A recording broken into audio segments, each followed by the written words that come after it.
ముందుగా మనల్ని సజీవ లెక్కలో ఉంచిన దేవాది దేవునికే కృతజ్ఞతాస్తుతులు.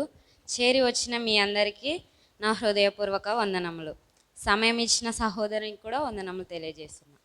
అయితే ఈరోజు ఇలా మేము ఈ చర్చికి వచ్చి ప్రభు పనికై ప్రాణం పెట్టు ఈ గ్రూప్ యొక్క 2 సంవత్సరాలు పూర్తి చేసుకొని 3వ సంవత్సరంలోకి అడుగు పెడుచుండగా మేము ఇక్కడ ఉంటామని అస్సలు అనుకోలేదు.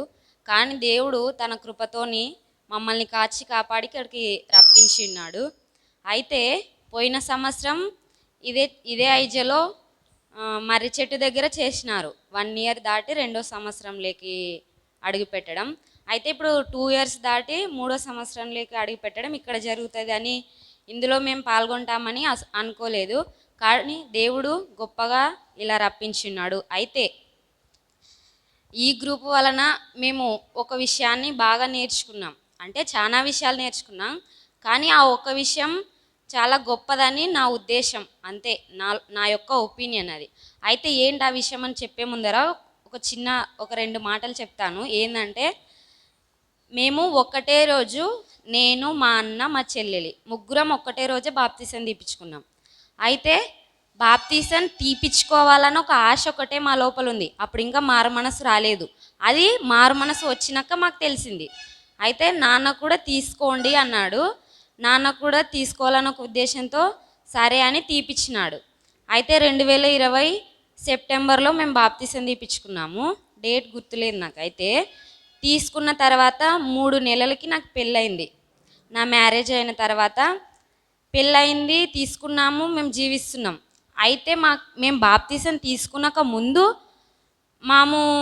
అన్ని విషయాల్లో లోకానుసారంగా ఉండేవాళ్ళం. లోకానుసారమైన మనుషులు ఎలాగైతే ప్రవర్తించేవారో అలాగే ప్రవర్తించేవారు. అయితే అదే సందర్భంలో మా ఊరికి ఫస్ట్ టైం రాంపురం నుంచి దేవదాస్ అన్న, వెంకటేష్ అన్న అని 2 అన్న వాళ్ళు వచ్చిన్నారు. ఆ అన్న వాళ్ళ ద్వారా రాజేష్ అన్న వచ్చాడు. రాజేష్ అన్న ద్వారా మా జీవితంలో మేము చాలా విషయాలు నేర్చుకున్నాం. ఎందుకు అన్ననే ప్రత్యేకంగా చెప్తున్నా అంటే, మా జీవితంలో మేము పడిపోయే సందర్భంలో దేవుడు అన్నని వెతుక్కొని మా జీవితంలోకి రప్పించున్నాడని మాకు మధ్యలో తెలిసింది.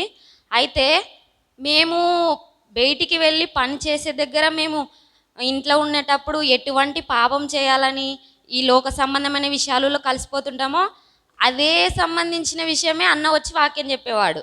ప్రతి శుక్రవారం శనగపల్లెకి వచ్చేవారు రాజేష్ అన్న వాళ్ళు. అయితే అన్న మొదట్లో 2-3, తర్వాత చాలా మంది వచ్చి ఉన్నారు. మా ఊర్లో కూడా ఒకసారి సమావేశం పెట్టారు. అయితే మేము చేసే ప్రతి ఒక్క క్రియ అన్నకు తెలిసిందేమో, దేవుడు అన్నకు తెలియజేసి ఉన్నాడేమో అనే విధంగానే అన్న వాక్యం చెప్పేవాడు. మా గురించే చెప్తున్నాడు. ఆ వాక్యం మాకు ఎలా ఉండేదంటే మమ్మల్ని కొడుతున్నట్టు ఉండేది. అయితే మాకు భయం వేసింది అప్పుడు. అంటే ఇంకా భయం వేసి మేము లోకానుసారంగా బ్రతుకుతున్నామని వాక్యం చెప్పడం వల్ల భయం మాకు వేయడం వల్ల దానికి దూరంగా అయిపోయినాం. అలాగా అన్న వచ్చే ప్రతి వారంలో మాతో మాట్లాడే ప్రతి ఒక్క మాట వల్ల మేము చేసే ఆ క్రియలకు దూరంగా జరగడం జరిగింది. అలా ఉండంగా బాప్తీసం తీపించుకున్నాలని ఒక ఆలోచన వచ్చింది. వచ్చిన తర్వాత తీపించుకున్న తర్వాత కూడా కొన్ని సందర్భాలలో మాకు ఇంకా బలమైన సువార్త అందలేదు కాబట్టి పడిపోయాం. మళ్ళీ యథావిధిగా మా జీవితంలో కొన్ని తప్పులు చేసిన తర్వాత నా పెళ్ళి జరిగింది. నా పెళ్ళి జరిగిన 3 నెలలకి గ్రూప్ వచ్చింది. ప్రభు పనికే ప్రాణం పెట్టనే గ్రూప్ వచ్చిన తర్వాత అందులో నా నెంబర్తో యాడ్ చేయించుకున్నాం అన్న వాళ్ళకి చెప్పి. నేను గూగుల్ మీట్ వింటుంటే అప్పుడు ఉదయం వింటుంటే, రాత్రి లేకుండే, ఉదయమే ఒక్కటే వింటుంటే. గ్రూప్లో నేను జాయిన్ అయినప్పటి నుంచి కొన్ని సందర్భాల్లో నేను కూడా నా లైఫ్, నా పనిని బట్టి వినలేదు, కానీ నాకు దేవుడిచ్చిన సమయాన్ని అయితే విన్నాను. తర్వాత కొన్ని రోజులకి మా చెల్లెలు కూడా గ్రూప్లో జాయిన్ అయింది. తర్వాత నాకు పెళ్ళైంది కాబట్టి నా భర్త మొబైల్ నెంబర్ ద్వారా ఆయనను కూడా గ్రూప్లో జాయిన్ చేసిన. అలా మేము గూగుల్ మీట్ వింటుంటిమి. రాత్రి పెట్టిన తర్వాత కూడా రాత్రి కూడా వినడానికి దేవుడు అవకాశం ఇచ్చినందుకు వింటుంటిమి. అయితే అన్న వాళ్ళ ద్వారా మేము నేర్చుకునేది ఒకే ఒకటి. ఏంటంటే, అన్నవాళ్ళు సువార్తకు పోయి అన్యుల మధ్య సువార్త ప్రకటిస్తున్నారు. మనం ఏం చేస్తున్నామంటే ఇంకా చర్చిలోనే ఇంకా మనం క్రైస్తవులుగా ఉన్న మనకే వాక్యాన్ని చెప్పుకుంటున్నాం. కానీ ఎంత గొప్ప విషయం ఇది చూడండి. అసలు అన్న వాళ్ళు అన్యుల మధ్యకు పోయి సువార్త చేస్తున్నారు. అది చాలా గొప్ప విషయము. అందులో ఇంకొకటి అది ప్రమాదకరమైన విషయం. కొట్టొచ్చు, తిట్టొచ్చు, అవకాశం ఉంటే చంపడానికి కూడా వెనుకాడతలేరు. కానీ వాళ్ళ ధైర్యం ఏంది? దేవుడు. దేవుడు వాళ్ళ వెనక ఉన్నాడని ఒక ధైర్యంతోనే అన్యుల మధ్యకు సువార్త ప్రకటించడానికి అన్నవాళ్ళు పోతున్నారని నాకు అర్థమైంది. మేము ప్రతి సువార్తకు పోయే ప్రతి విషయాలు తెలుసుకుంటుంటే మీ ఏ ఊరికి పోతున్నారు, ఎందుకంటే గ్రూప్లో ఎప్పటికెప్పుడువే అన్న పెడుతున్నాయి కాబట్టి. అయితే ఒకరోజు ఒక ఆలోచన వచ్చింది, మేము సువార్తకు పోవాలని ఒక ఆలోచన వచ్చింది. కానీ మేము స్త్రీలము, ఇంకా మా ఊర్లో కూడా కొంతమంది అక్క వాళ్ళు, ఇంకా కొంతమంది తెలిసిన వాళ్ళు అందరం మాట్లాడుకుంటున్నాం. నేను ఈ గ్రూప్ గురించి కూడా నాకు కలిసిన ప్రతి ఒక్కరికి చెప్పిన. ఈ గ్రూప్ గురించి నా జీవితంలో ఉన్న వ్యక్తులకు నేను ఎవరికి చెప్పలేననికి లేదు, అందరికి చెప్పిన. అయితే ఇట్లా చెప్పి పంచుకున్న తర్వాత మాకు సువార్తకు పోవాలని ఒక ఆశ కలిగింది. కానీ మమ్మల్ని తొలకపోయేటోళ్ళు ఎవరు? మేము సువార్త ప్రకటించగలమా, ఒకవేళ మమ్మల్ని వాళ్ళు ఏమన్నా చేస్తారా అని ఒక భయం. అయితే గ్రూప్లో చాగపురం నుంచి జాన్ అన్న ఒక సహోదరుడు ఉన్నాడు. అయితే ఆ అన్న కూడా ఏం చేస్తున్నాడంటే, మేము అనుకున్న దాన్ని ఇంకా మమ్మల్ని డిసప్పాయింట్ చేయక మంచిగా ఎంకరేజ్ చేసి ధైర్యం చెప్పి, సరే పోదాం, మీకు వచ్చింది కాబట్టి మీరు మాట్లాడుతా అంటే మీ వెనక మేము ఉంటామని, ఇంకా మిగతా వాళ్ళు కూడా కొంతమంది వచ్చి అన్నవాళ్ళు మా వెనక ఉండి మమ్మల్ని నడిపించి సువార్తకు తీసుకెళ్ళి ఉన్నారు. అయితే మేము మొట్టమొదటగా అన్యుల మధ్యకు వెళ్ళి సువార్త చెప్పిన విలేజ్ కొండపేట. తర్వాత ఆ ఊరు అయిపోయిన తర్వాత మేము జింకలపల్లిలో చెప్దామని వస్తే అక్కడ వాళ్ళు వద్దు, చెప్పొద్దండి, ఇక్కడ ఎవరు క్రైస్తవులు లేరంటే సరే అని వచ్చేసినాం. నెక్స్ట్ ఇంకొకటి కోదండపురంలో చెప్పినాం.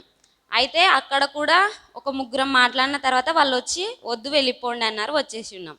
అయితే అక్కడ నేను ఫేస్ చేసిన విషయాలు ఇంటికి వచ్చిన తర్వాత ఆలోచిస్తే ఒక్కసారి నాకు ఒక భయం పుట్టుకొచ్చింది. ఇట్లా ఉంటుందా సువార్త అంటే? ఇట్లా ఉంటుంది కదా, కానీ ఇన్ని సమస్యలు వస్తున్నా కూడా అన్నవాళ్ళు మాత్రం సువార్త ఆపుతలేరు, ఇంతగానం ఉంటుంది కదా అని ఒక ఆలోచన వచ్చింది. కానీ దేవుడు ఎంతో భయంతో ఉన్న మేము బలహీన ఘటం అని తెలిసి కూడా మమ్మల్ని సువార్త విషయంలో వాడుకున్నాడు. అది కూడా సహోదరుల ద్వారా ధైర్యం చెప్పించి వాడుకున్నాడు.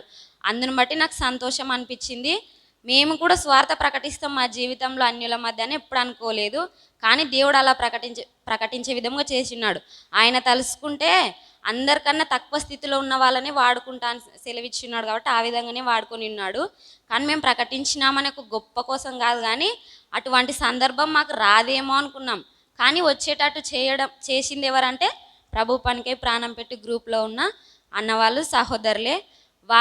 వాళ్ళకి దేవుడు నేర్పించిన ప్రతి ఒక్క విషయాన్ని మాకు నేర్పిస్తున్నారు. మేము కూడా నేర్చుకున్న ప్రతి ఒక్క విషయాన్ని, అన్ని విషయాలు నేర్చుకున్నప్పటికీ కూడా కొన్ని తప్పిపోయినప్పటికీ కొన్ని పాటిస్తున్నాం, చేస్తున్నాం. ఈ గ్రూప్ ద్వారా మేము నేర్చుకునేది ఏంటంటే, అన్యుల మధ్య సువార్త ఎంతో కఠినంగా ఉన్నప్పటికీ దేవుని తోడుంటే అది గొప్పగా జరుగుతుందని తెలుసుకున్నాము. ఇంకా కూడా మా ఆయుష్కాలంలో మేము సువార్త ప్రకటించవలసిన సందర్భం వస్తే అన్న వాళ్ళందరూ మాకు తోడుంటారని నమ్మకం ఉంది.